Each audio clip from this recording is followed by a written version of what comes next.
Welcome to Centenary Storytime with my mom, Pastor Jessica Grace, and I'm Sophia. And today we're going to read the book, Who Counts? 100 Sheep, 10 Coins, and 2 Sons by Amy Jill Levine and Sandy Eisenberg Sasso, and illustrated by Margot McGank. We read this book today with permission from the publisher. 100 sheep. 100 sheep? If just a single one were lost, who would notice? Who counted sheep anyway? The man did. The man had a lot of sheep, 100 of them. He counted them every day. He kept counting. It took time to count, a long time.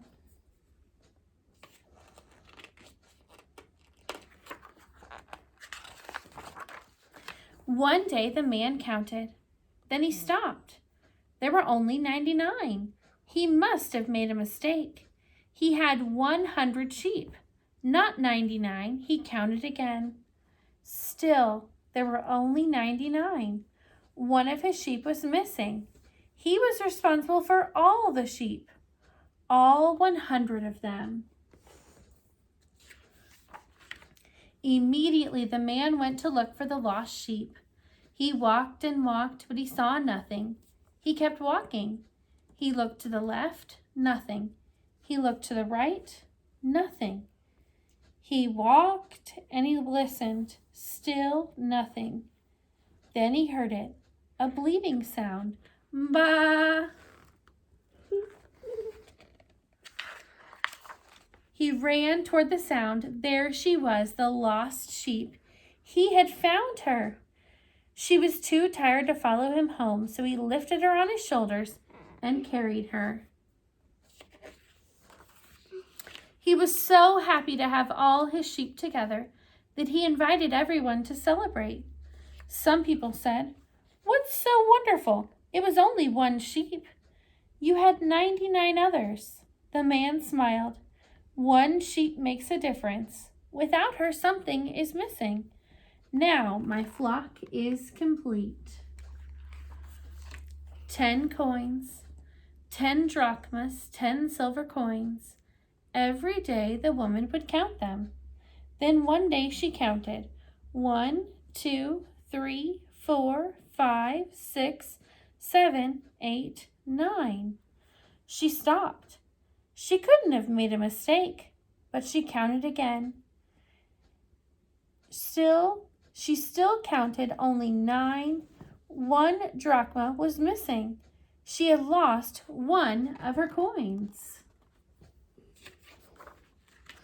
The woman lit a lamp to see more clearly. She looked under chairs and in corners. No coin. She looked in cabinets and in wastebaskets. Still no drachmas.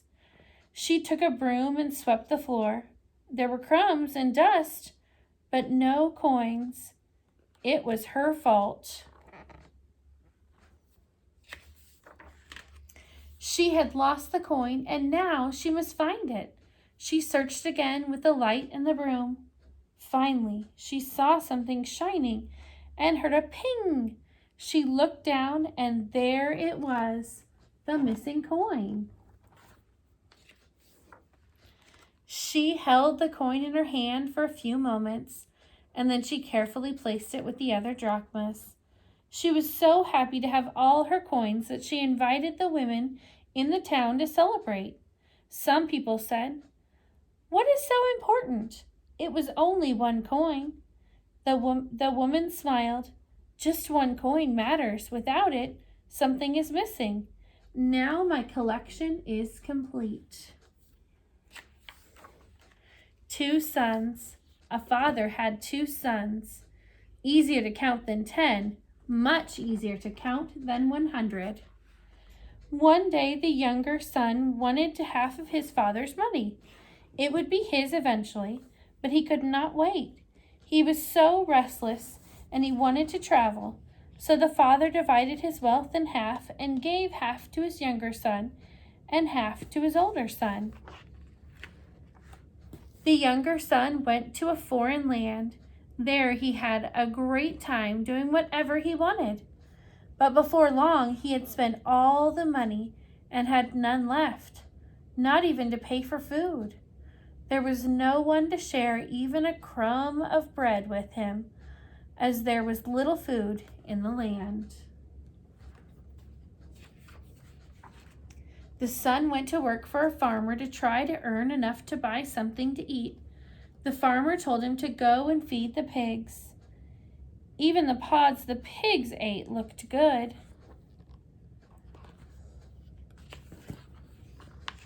Finally, the son was so hungry and tired that he decided to return to his father, but he wasn't sure what to say. How could he tell his father that he had spent all the money? His good pants were torn, his shirt was stained, his fancy shoes had holes. He thought, I will tell my father that I made a big mistake. I will say that I am sorry. I will offer to work hard and earn money. The young son returned home. His hair was uncombed, his face was dirty, and his hands were covered in blisters. His father ran to greet him. He was so happy to see him that he did not care about anything else. Instead of making his son earn money for clothing and food, he gave him a new coat, new shoes, and even a new ring.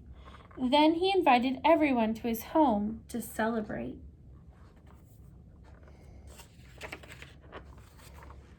The older son was still working in the field when he heard the happy sounds of singing and laughter and smelled sweet spices coming from his home. He wondered what was happening.